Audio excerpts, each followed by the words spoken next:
Welcome, amazing agents and investors from across the country. Today is Thursday, January 23rd, 2020, and this is Mastermind call number 262.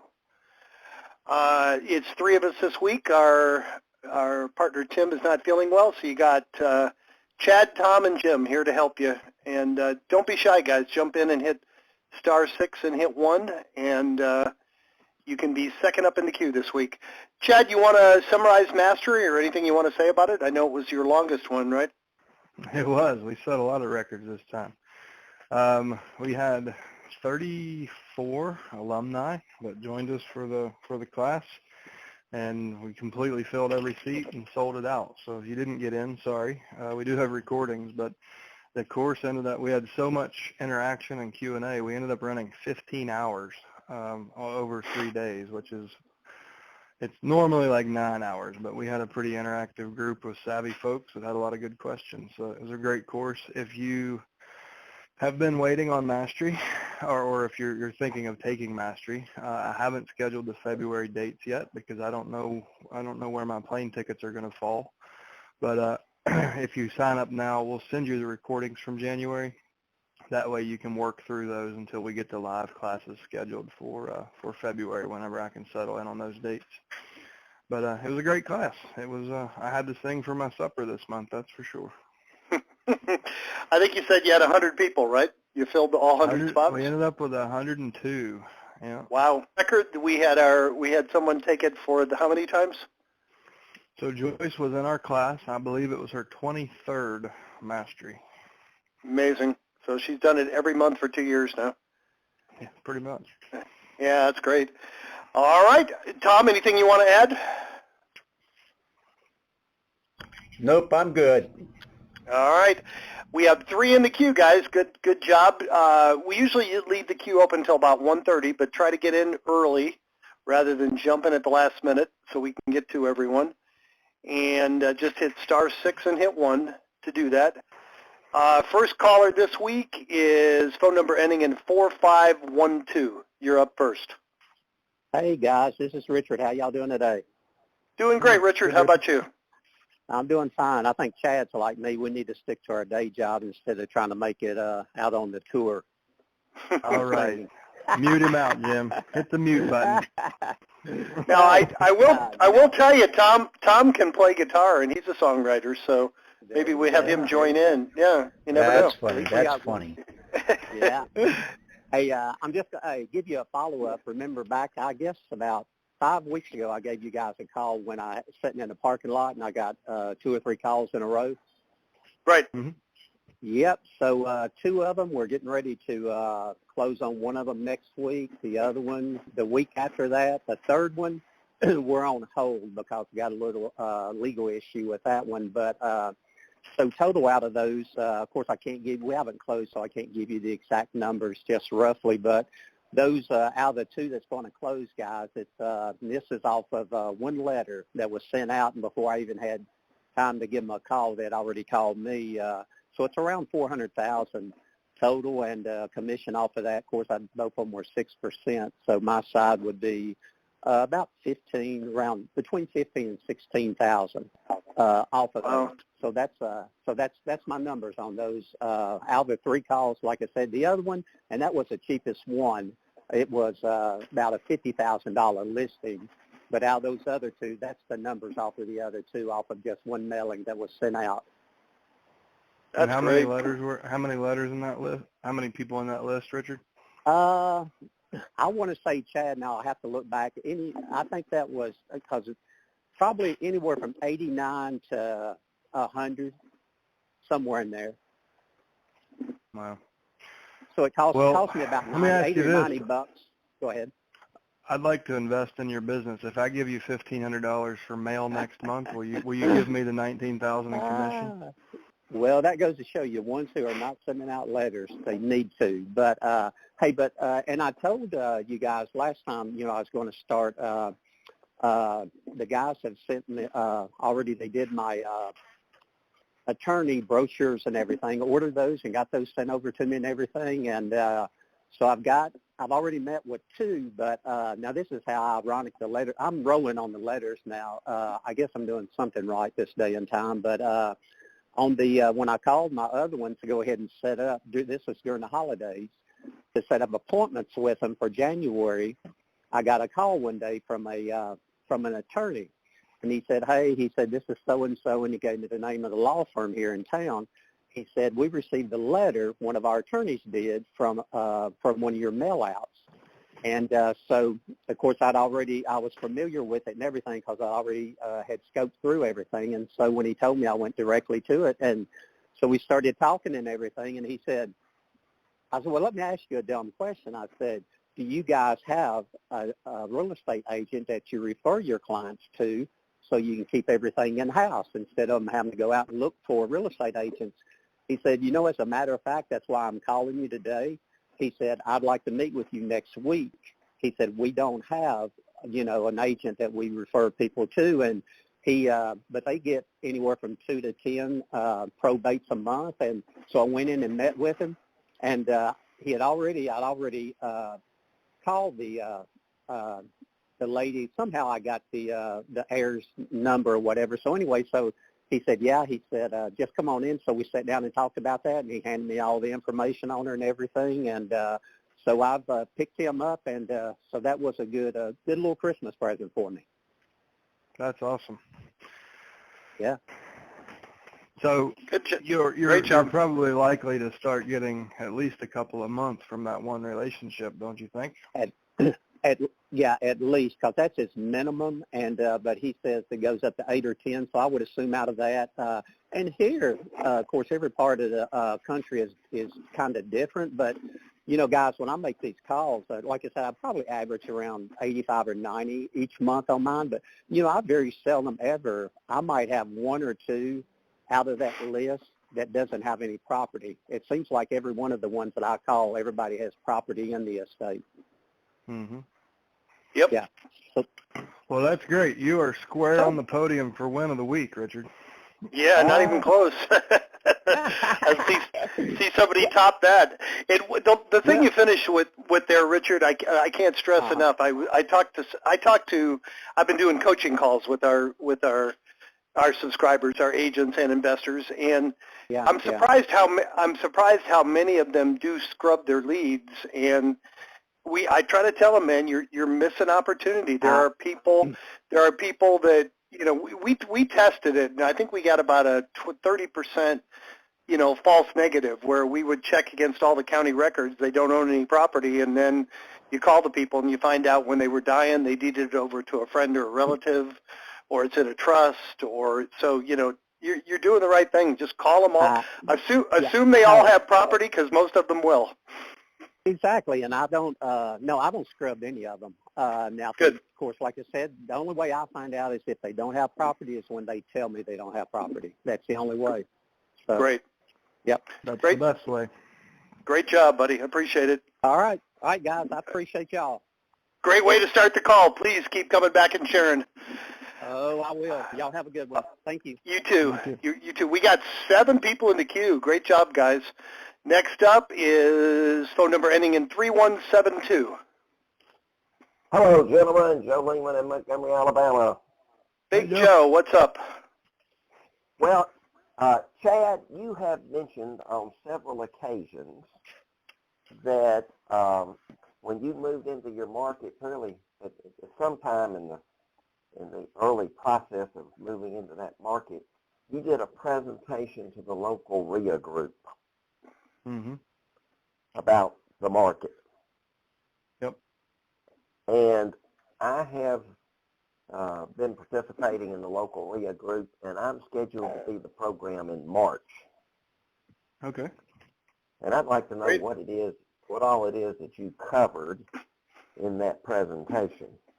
Sure. So just to bring everybody up to speed, I moved from, I had sold over $100 million of real estate in my career in new development like ski front, beachfront, but I'd never sold a house. And all that, there was not even one residential transaction. So I decided to kind of hit the reset button and move from Maui, Hawaii to Roanoke, Virginia.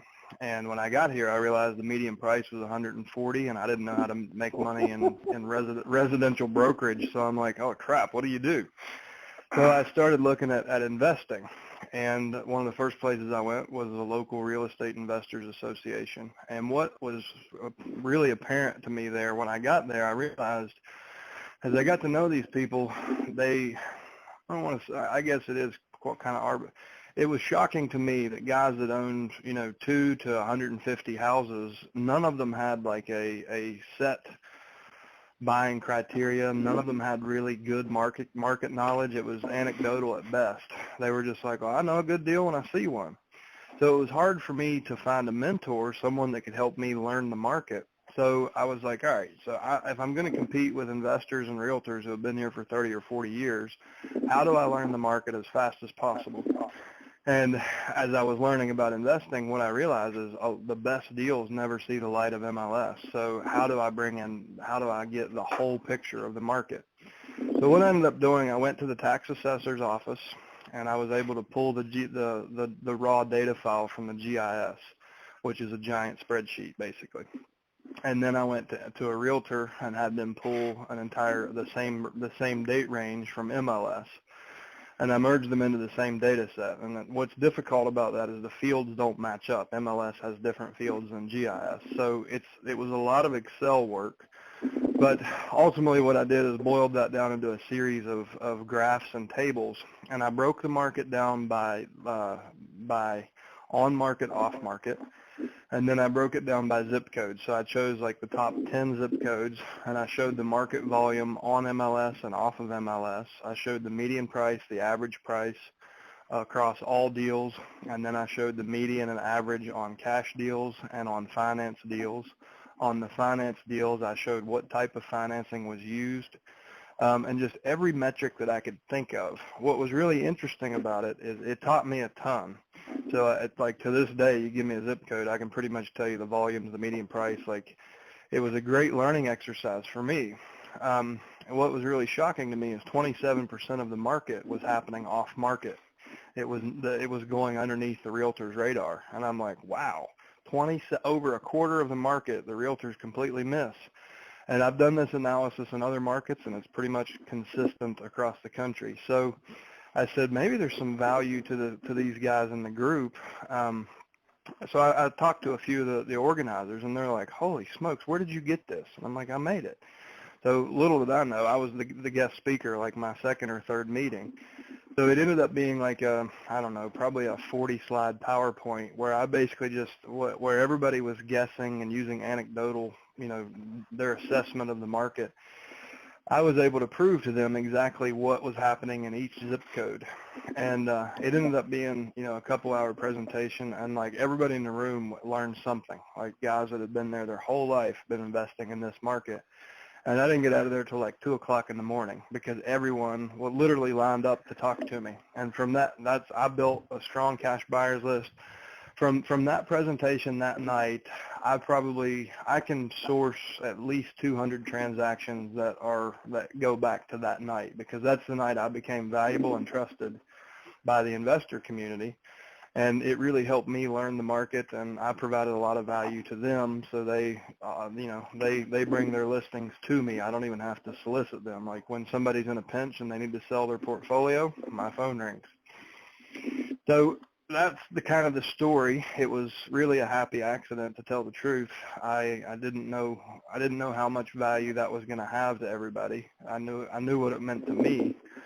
But it was really, to educate me so I could compete with them, and it ended up being a huge value point to them. So I tell people, when you join a REIA, especially if you've already got the stage, if you can find something that they don't have access to, something they can't easily, pull like that. I mean, I probably worked 30 hours on that over a 2-week period to get that presentation. So it's not an easy thing to do, but man, did it make a big impact.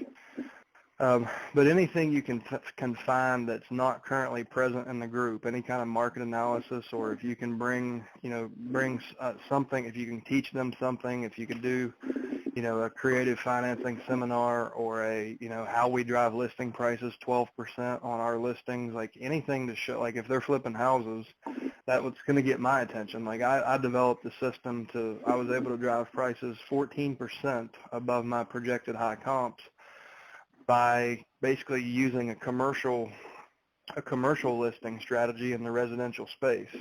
And so if you could find something like that where you could, you know, if you have something you've done that no one else is doing that really makes a big difference, go teach it to them. And you got to know that you're kind of giving up some of your secrets, but you should get enough value in return that's worth doing.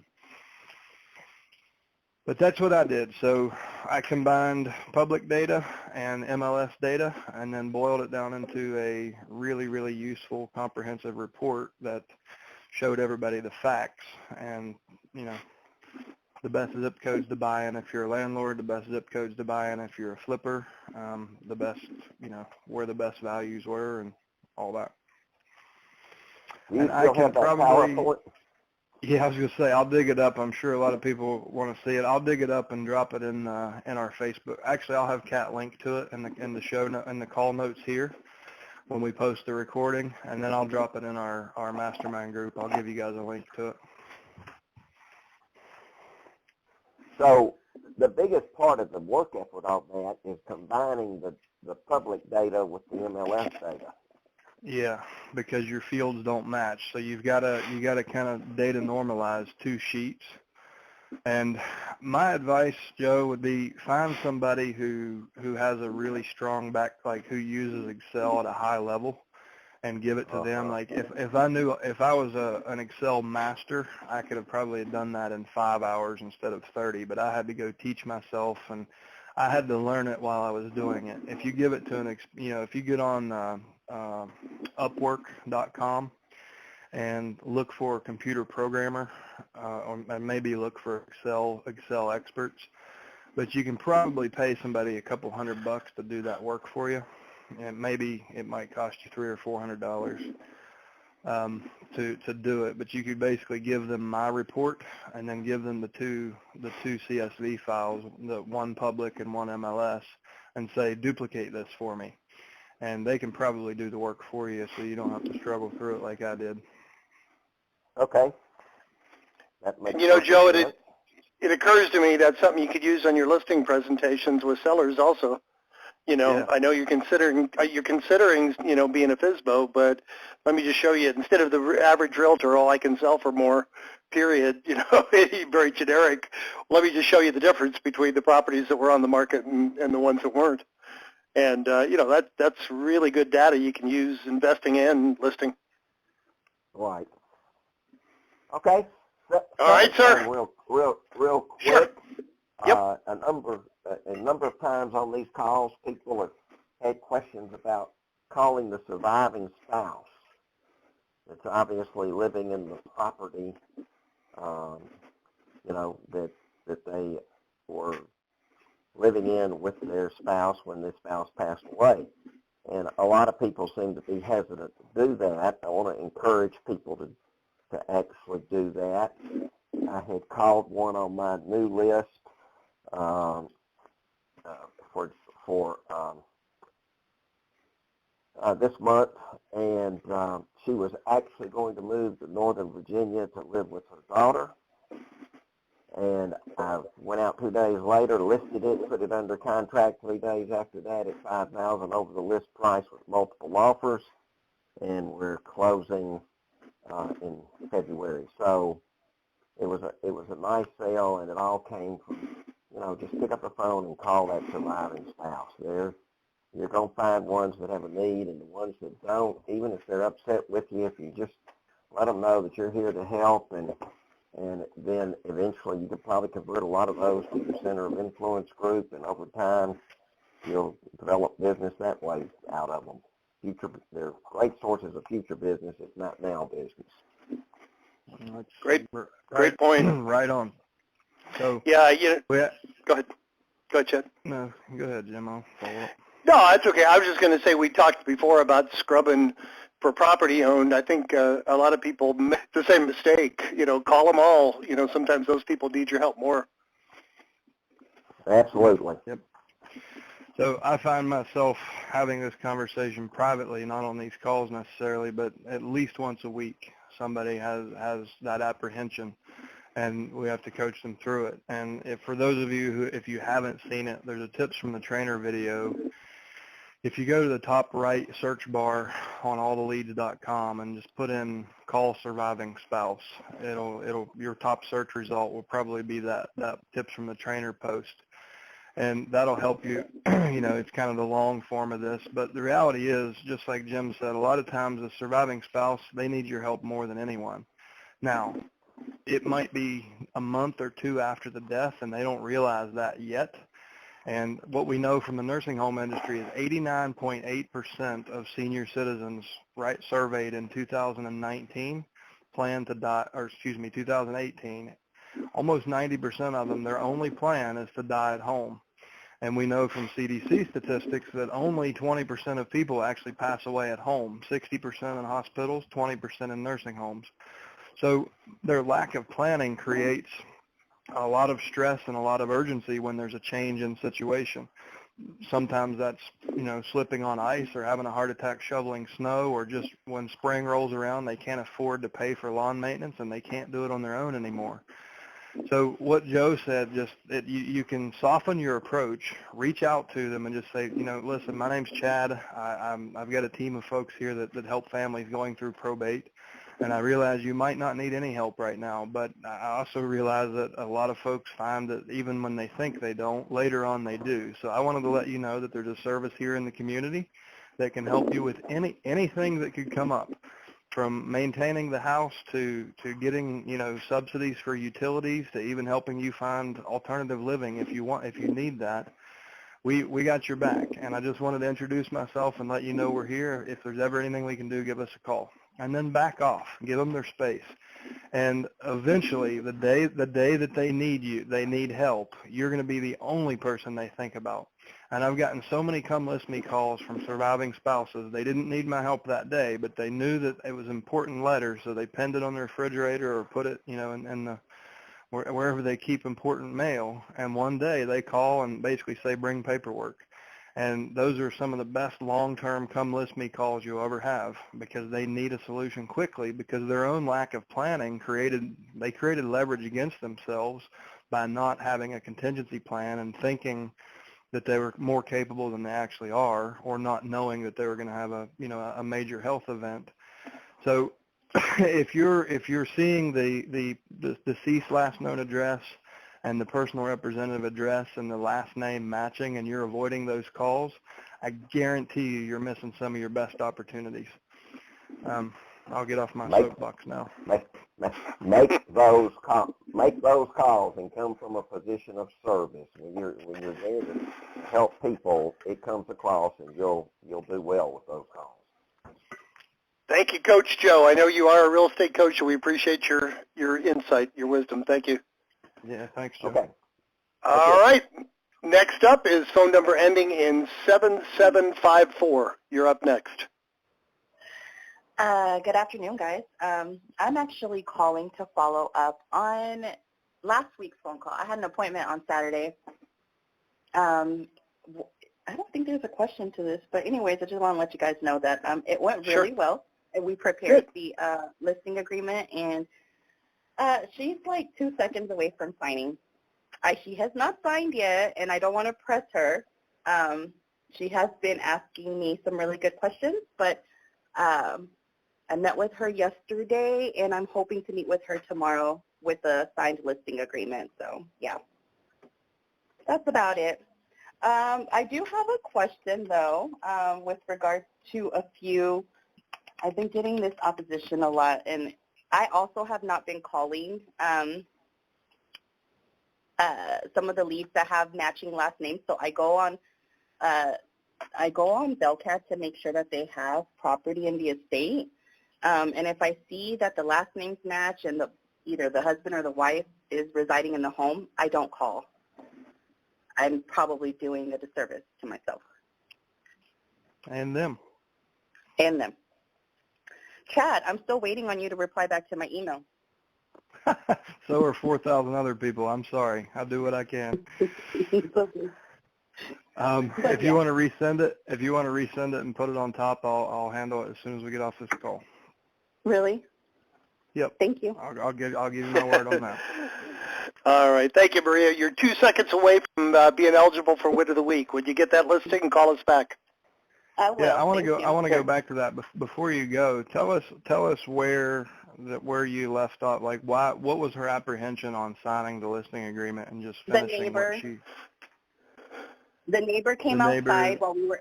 Yeah, the neighbor came outside while we were ending our conversation, and she spoke to the lead for about, I don't know, 5-10 minutes. I wasn't there. I was outside. I saw them speaking. I didn't hear what their conversation was about. But I guess the neighbor got in her ear about her knowing somebody who might want to buy the property. So when I spoke to her on Monday, she mentioned that she was ready to sign the listing agreement, and what we were going to do is list it exclusively on the MLS for just cash buyers. And then if we don't get anything within 30 or 45 days, go ahead and modify the listing. But I guess I'm not sure what her neighbor basically told her, that she had somebody that would be interested in buying the house. So when I spoke with her yesterday, she told me that she was still waiting to hear back from the neighbor, and if she hadn't heard from her within 24 hours, that she was going to be ready to sign the listing agreement. Okay, so you're going to wow her tomorrow. What you're going to do is even though you don't need to, she said she's going to move forward anyways. This in good faith, you're going to show her what an amazing person you are. You prepare either in the additional remarks or with a listing addendum, write up an exclusion list and say, pursuant to paragraph 4, wherever it talks about the brokerage, the fee, the commission, say pursuant to paragraph 4, broker and seller agree that if any of the following prospects write an offer on this home, broker is not due a commission and listing agreement is null and void upon upon closing. But and then call her out on it and say, okay, all you have to do is write down anyone's name here, any family members, anyone your neighbor introduced you to will protect, and they'll be outside of the commission. Now, I've done this several times to get people to sign on the spot. I've never had someone buy the house and be exclude a commission, because you will encounter this again, and it's more likely to be a family member than a neighbor's friend. But family members are like, oh no, I'm going to buy the house. They haven't spoken to a lender. They know the reason they haven't spoken to a lender is they can't qualify for financing. And you can't really be that confrontational or adversarial with a family member and be like, listen, he couldn't buy a damn, Volkswagen, much less this house. So you can't approach it that way. So you can say, actually, I have a solution. We're just going to write in right here, if he gets financing and buys the house, you don't owe a commission. So let's go ahead and get it on the market anyways. And that makes the buyer step up. If you don't have to pay a commission, the house is going to be listed in 4 days. So go get a pre-qual letter and step up with a purchase agreement, or the house is going to go on the market. And then if they do step up, then your seller's protected. They don't have to pay a commission on a sale you didn't procure. But it will get the objection out of your way, and it'll call them to the carpet. If they really want to buy that house, they need to write an offer. Perfect. I will make sure to include that in the, you said, a listing addendum, correct? Yeah, you might be able to do it in additional terms, but you could also. Listing agreement. Excuse me? There may be enough space to write it in the additional terms, but you could just, an addendum's probably the better way, because you can write a paragraph of copy and then have a bulleted list, a numbered list of the protected buyers or the excluded buyers. I will definitely be working on that as well. Thank you so much for all of your advice and your help. Thank you for participating. I'll answer your email shortly. Thank you. Well, all right. Awesome. Next up is phone number ending in 6248. You're up next. Good morning. It's Joyce Arnson-Morris from Orange County, California. Joyce. Hey, Joyce. Hi there. I'm calling to ask you if my if my plan is, in your estimation, a good one. Keller Williams agents, there are 3 of us that, not me, but 3 other Keller Williams agents who have been caught on the DNC do not call list. So our broker is really not happy about us calling on the do not call people. And because in California it's now gone up to $40,000 per problem. Holy smokes. And so this is the plan that I have made, and I want to see if you think it's a workable one. I'm continuing with the letters, and I'm calling the people that don't have an asterisk by their name. And unfortunately, it's not the PR most of the time. It's a family member.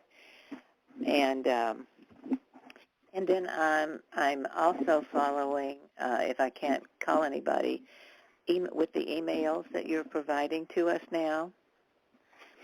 And so I'm repeating that process, every month with the list.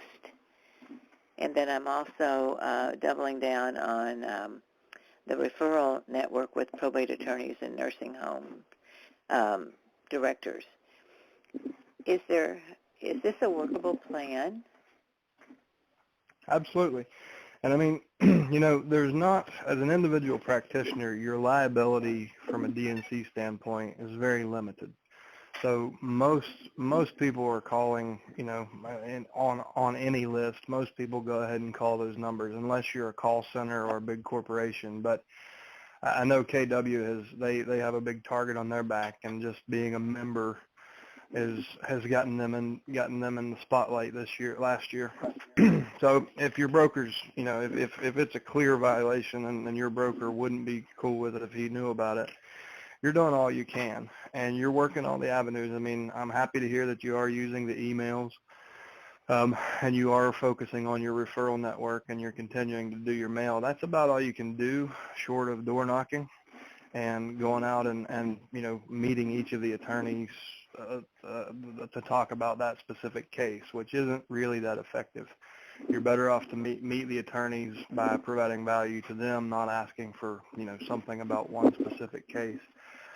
The only other thing that I know that you could do, Joyce, is focus on social media. So you should probably just hire an agency to do this. It's something, we had a program called Lead Follow, but without having like really specialized ads, it was easy to get views and engagement, but it was difficult to get a conversion. But what we find is we can get 80 to 90% match rates on the probate list in Facebook. So if you can find somebody that can help you run an ad campaign, the idea would be create just a short 15 to 30 second video, preferably just like an animated video that says, going through probate, need help. Did you know there's somebody in the community that can help? And just fly in words. The idea is to get them to click out onto your website, and there they see a video of you standing in front of the local courthouse, which they're familiar with because they've been there in the last few weeks. But there's a video of you standing there saying exactly to them what you would say to them if you were meeting them in person. And not scripted, not on a teleprompter, just be yourself and just talk into the camera the way you would talk to a prospect. That's really powerful. It's hard to scale, and I wish I could do it for you, but we're just not in a position to be able to manage that specific of an ad for everybody. But if you can find a social media expert that can help you get your probate list into a custom audience and then run ads to that custom audience, that's about the more advanced thing that you can do to really optimize. Everything else, you've checked all the boxes. Is there a way that you know of to find the agency that I might hire to do that? I don't have one for you. I mean, I've done them. We do our own. There are a lot of agencies out there, and quite frankly, most of them are just spending people's money. They're not getting results. What I would say is, and trust me, I'm trying to do this myself, like when you find a social media ad, when you find an ad agency that specializes in Facebook, you want to do it in such, typically they're going to make 15% of your ad spend. But you may negotiate a base rate with them and say, well, listen, if you can set this up and manage it, like regardless of the budget, I'll pay you $100 a month to just make sure my audience is up to develop the ads, make sure my audiences are updated, and just manage it. So even if you're only putting a $50 budget behind it, they're getting $100 a month. But I would hold them to results, and I would say, listen, I want to have a 90-day trial period. I'll prepay you for 3 months. But if we're not getting results, I will not renew at the end of the third month. We're done. And then they're held accountable. Like, let them know up front, I expect results. So we can change the ads, and I can pay for that as many times as we need. But don't keep telling me to raise my ad budget because you're not getting results. You need to change the creative and change the copy and figure out what's getting results. Because with this type of marketing, you never know what's going to work until you start. But so many ad agencies, they make all their money basically testing things for you that they're not accountable for. So they'll just convince you to spend more and more and more. And that's what you want to avoid. You want someone that you can hold accountable for actual results when the campaign's running.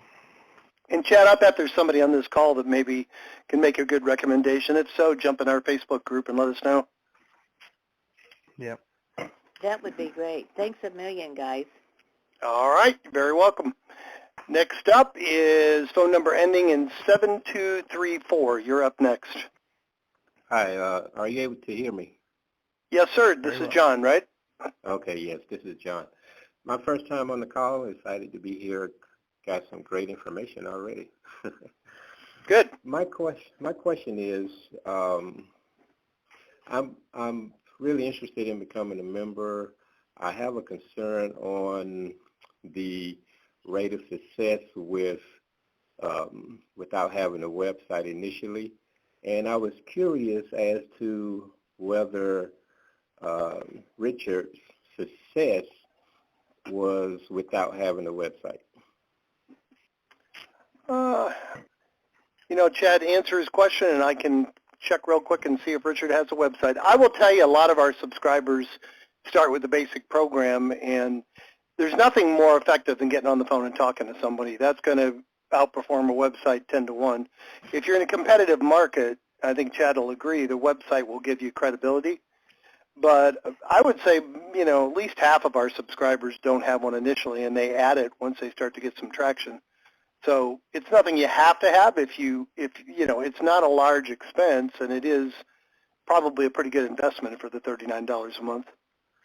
Any follow-up, Chad? Yep. So the website's the biggest impact of a website. It's not they're not built to index or convert leads. It's not something that's going to just, be the make a drastic difference on day one. Where the website really makes a difference is on your long-term, kind of getting the come list me calls. And if you notice in our letters, well, you might not have seen them yet, but pretty much every letter has a PS at the closing, and it says, P.S. if you're not ready to talk to anyone just yet, be sure to learn more about what we do at probate.com. And personally, what I find is at least 50% of the mail recipients will visit that page that day.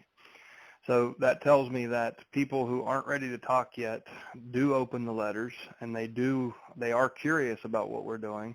They go check out the website, they spend 2 or 3 minutes there, and then they put the letter up, and you don't get this amazing flow of leads just because you have a lot of web traffic.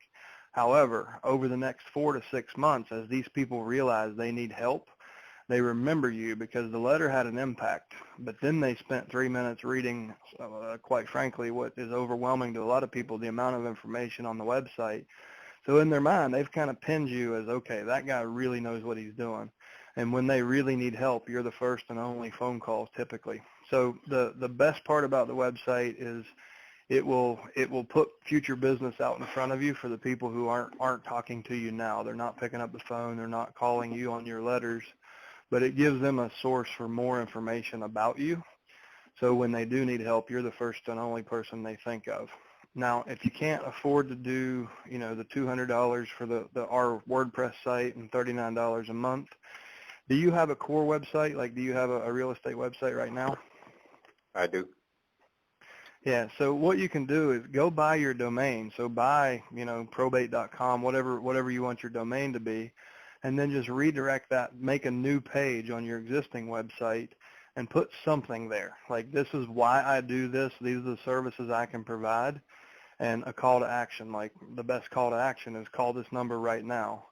Don't try to do a lead capture. Make your call to action getting on the phone. But if it's just not in the budget to do a website from the beginning, I would say, at least put a page on your existing website and call that, probate sellers or whatever you want to call it, and then buy a good domain that's easy to type in for a senior citizen on a cell phone. Because if they're standing there, they just opened the mail, and they've got their cell phone in their pocket, you don't want to have a big long domain with commonly misspelled words. It needs to be simple and something that anyone can type in from their memory while they're standing there. And so, and also the other thing to consider is if you end up doing trust, guardianship, helping families in end-of-life transition where a death hasn't occurred, the best domain is not necessarily always one that includes the word probate. So it could be, HoustonFamilyTransitions.com or something like that. So they know how to spell Houston because they live there. Family is an easy word, and transitions is a common word. So it's unlikely that they'll misspell that. And it kind of paints the picture of this is a family-oriented business to help you when you're in transitionary periods, right? So, but that's also a brand you can grow into. So at And a by the minimum, way, I would say, I did check. It looks like Richard got a website the day he ordered his leads. He's had one for about a year now. yeah.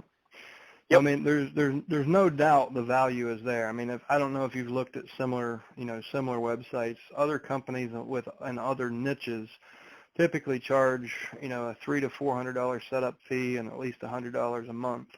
And we realize that we're not selling a low-ticket item, and it takes a bit of a financial commitment to break into this space. That said, we keep the cost as low as we possibly can. So, I mean, I would suggest getting one of our sites as soon as you can.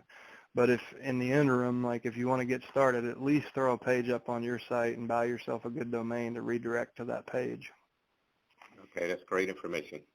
Thanks. All right. You're very welcome. We have 3 more in the queue. That should take us nicely up to the top of the hour. Next up is phone number ending in 2959. You're up next. Hey guys, my name is Daniel Baum. I recently became a subscriber about 2 months ago. I took Chad's Mastermind class actually before even becoming a subscriber, just to get my feet wet and what you guys were doing and how it was working. And I was really impressed with what I came across and what you guys put together. I've been in the real estate business a long time, about 20 years. And I recently relocated from one location to a whole new space in the world. So I'm in South Florida, and I understand full well what you guys are asking us to do. I understand the challenge. I understand the phone calls. And what I keep running into that I haven't been able to figure out or master at this point is how I'm an investor. I'm not a broker. I do have a brokerage license. I will have a brokerage license here at some point in the near future, and I may even look to do some brokerage. But I'm an investor. I want to buy the real estate. And the challenge that I have is how to broach that conversation with the family once I've approached them as being a helper, right? So I'm here to help you. I'm here to assist you in any way I can. Those are all the ways I can do that. And I have a situation right now where I have a family I've met with. I went to see a piece of real estate on their behalf. I did an analysis for them, but never did they ask me the question of, are you looking to buy real estate, or are you a broker looking? They almost just went on blind faith that I was just there for the real estate. It was actually kind of weird because they didn't even ask me what I was there to help them with or not. They just said, oh, well, we have this real estate we want to go sell. And that elicited a conversation into this piece of real estate. But I still have this awkwardness about if I go to them at this point, having gone as this assistant to help them, and now I'm basically the buyer, the cash buyer who's bringing a low price to them.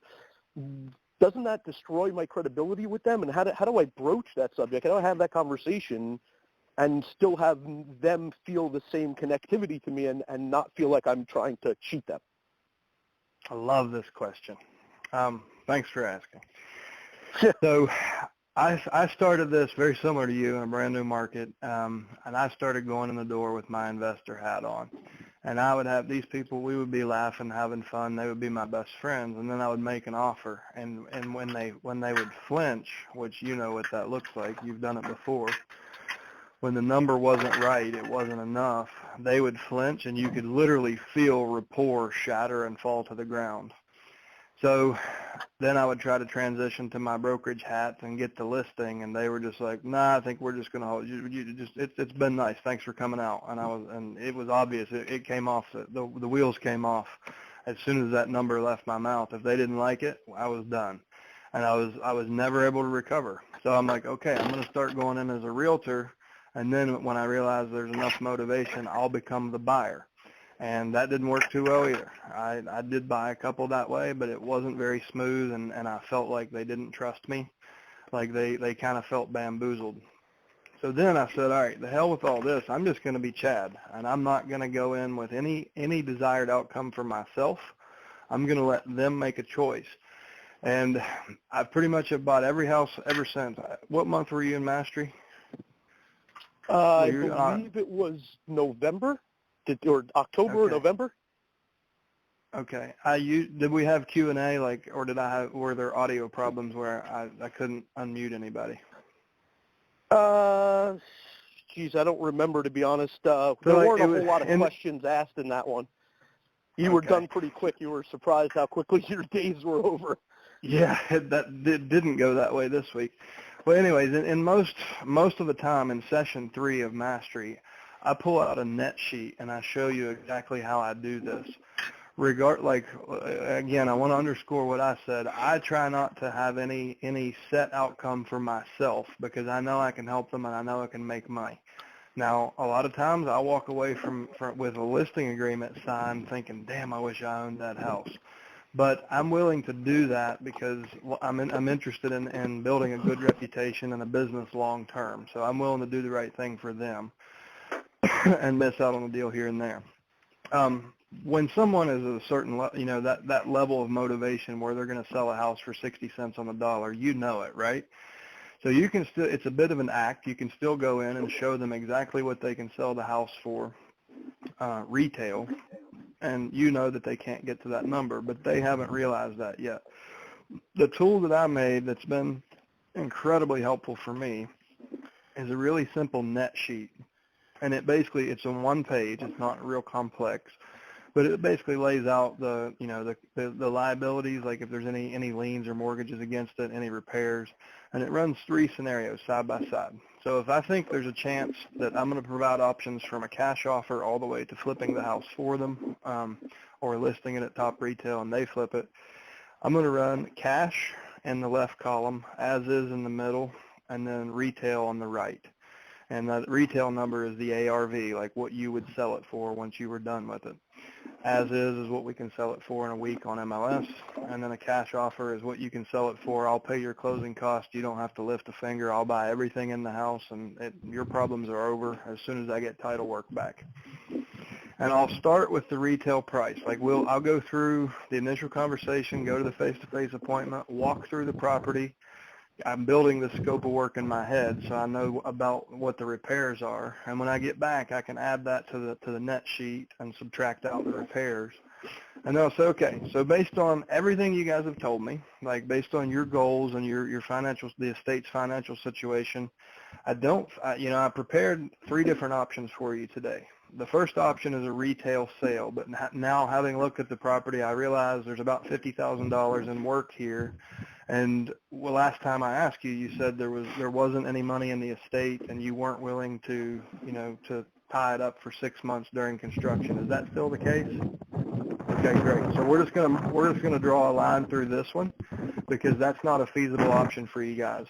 So now let's talk about an as-is, where-is sale. What this means is this is a price I think if we put it on MLS, we can find a buyer and close probably within a 45-day window. Now, based on what you've told me, you guys are you need the money quickly to settle out these other liabilities. So I'm not so sure this one works for you. What do you think? And then hear them out. Give each of them a voice, look them in the eye, and then say, okay, well, I don't think this actually works for you guys. Would you agree? And then you strike a line through it with your pen or your marker. And then you say, okay, so obviously you see how we got to this number. This is a cash offer. This is, you wouldn't pay any closing costs. You can see what you're going to net right here. And actually having seen the property, I think I'm the interested buyer rather than passing it to one of our other cash buyers. If it's okay with you, I would like to, and I won't be representing you. If you need representation, I can, the attorney can take care of you and review the contract, and I'll pay for that. But if you guys are comfortable with this number, I'm willing to pay this today, and I'll close as soon as we can get title work, which is probably in the next 3 to 4 business days. And you don't even have to you take what you want and leave the rest. I'll deal with it. But I don't think the other 2 scenarios are going to work for you. Wouldn't you agree? And then look them in the eye and get each of them to affirm and say yes. And then hand them the blue pen and slide the contract across the table, and you just bought a house. Okay. I'll take that tact. I can certainly do that.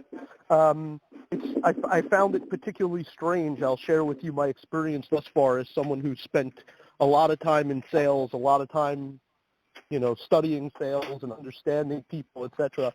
The thing I found particularly curious when I call people on the phone, no matter what I say, they seem to jump straight to real estate most of the time anyway. They don't even really know what I'm there for and why I'm doing anything. They just seem to jump because so many other people are marketing to them for their real estate, and that's just what's in their mind's eye, or that's just what's most important to them, and we're just in the right place at the right time. It's their biggest problem, and we know that. The approach that I teach is stay away from the real estate until you've earned the right to discuss it. And when they bring it up, you earned it. So it's incredibly easy to make that segue. It's incredibly hard for people to break their habits of going straight for the jugular and talking about the real estate. But we know that there's an 80% or greater chance that they do own real estate. And we know that there's about a 90% chance that real estate has to be sold. So you can fairly assume that you're going to get to the real estate conversation very quickly. If they go ahead and take it there, perfect. You don't even have to do the segue. But if they don't, you simply say, okay, so there's a lot of things we have to talk about, ways that we can help you. But, I would say 9 out of 10 of the families we help, their biggest stress and the biggest challenge they're having is real estate. So is there any real estate? Let's start there. Is there any real estate in the estate? And if so, what's your plan for it? And that's how you make the segue. But if they're making it for you already, that just makes your job easier. And I'm going to ask you one more question just to get your perspective on something, and then I'll let you go. I know the time is of the essence. As I've had a number of conversations with people where I've not discussed real estate at all and just had a nice conversation with people, and they were appreciative of the fact that I was calling. And towards the end, 99% of the people say to you, I have an attorney and they're taking care of everything, or no, we have it all well in hand. We know what we're doing. And that's sort of their way of trying to push you off the phone quickly or try to get, off with you. And I'll say to them, I'm sorry to ask you this, but if you don't mind, because of the line of work I'm in, I get asked this question every single day by almost everyone I meet. So if you don't mind, I'm going to ask you what they ask of me. Do you have any assets within the estate that you're looking to dispose of? And just leave it hanging like that. Do you like that approach? Do you feel like that will get, sort of, prickly hairs going? I like the question. I don't like your approach, to be honest. Like you started by apologizing, which puts you behind the eight ball subconsciously. They're like, well, what the hell is he sorry about? What's he going to say? Like, so drop that. Like, you don't need to apologize. You can say, one of the things that I notice is that most families, like even, we have great conversations, and eventually we find out that their biggest stress is they know they need to get rid of assets, but they don't know how to do that. Would you say you guys are in that situation? Or something like that, but take the apology off of it and just kind of get to the point. I like I like the question. It's just be more confident in your delivery because you're not out of bounds. Okay. All right. Fair enough. That's. I appreciate that you noticed that because I didn't realize it and as it came out. All right, guys. Thank you so much for your time. I won't take up more. I could probably talk to you for an hour myself, but thank you very much. Thanks for participating. Well, our first caller is going to be our last. Richard Eaton is back. Hey, guys. Yeah, I just heard the previous client ask about the website, and I do have my website, and you guys do it for me, and I just do just my name. I think it's Richard C. Eaton, probateexpert.com. But it's really helped me because I refer back, especially when I get a little kickback on people or resistance. I said, well, hey, you got my letter. I said, hey, go online and check me out. And then you'll be surprised. Well, you guys won't because you've already kind of been in the business even longer than I have. But they'll say, well, I've already checked you out on your website. So, and that works out great because you've got, and I need to put my testimonials I've got on there. My daughter's going to work on that. I told her to do it the first of the week. I don't think she has. But anyway, but I've got to get those up. But that works. And it's like I've mentioned, and you guys know, hey, the only thing that doesn't work is stuff that you don't try. That's the only thing. Yeah. So, yeah.